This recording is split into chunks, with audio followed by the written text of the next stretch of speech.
মতোই তারা খুব খুশি। হালিমার স্বামী তার সাথেই ছিলেন। হালিমা তাকে বললেন, আল্লাহর কসম, আমার ভীষণ দুঃখ পাচ্ছে। সমস্ত দায়েরা কোল ভরে বাচ্চা নিয়ে ঘরে ফিরে যাচ্ছে, আর আমার কোল এখনো খালি। আমি চাই ওই এতিম বাচ্চাটাকে নিয়ে আসি।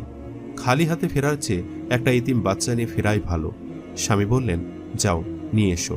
এতে আর অসুবিধা কি? হয়তো আল্লাহ আমাদের ওতেই অনুগ্রহ করবেন। হালিমা বাচ্চা নিতে আমিনার কাছে গিয়ে পৌঁছালেন। আমিনার মনেও বড় দুঃখ ছিল যে তার অন্যান্য বান্ধবীদের বাচ্চাদের দায়েরা হাতে হাতে নিয়ে গেছে, কিন্তু তার কলিজার টুকরো সন্তানটির খোঁজখবর কেউ নিল না। হালিমা তার সন্তানকে নিলে আমিনা খুব খুশি হলেন। আনন্দে তার মন প্রাণ ভরে উঠল। হালিমা শিশু মোহাম্মদকে বুকে ধরে তার শুকনো স্তন মুখে ধরলেন। তাতে নামমাত্র দুধ ছিল, কিন্তু কি আশ্চর্য ব্যাপার যে তাতে মুখ দেওয়ার সাথে সাথে দুধের স্রোত জারি হয়ে গেল। দুধে বুক ভরে উঠল। দুধের স্রোতে বাচ্চার মুখ ভিজে যেতে লাগলো। এসব দৃষ্টে হালিমার বিস্ময়ের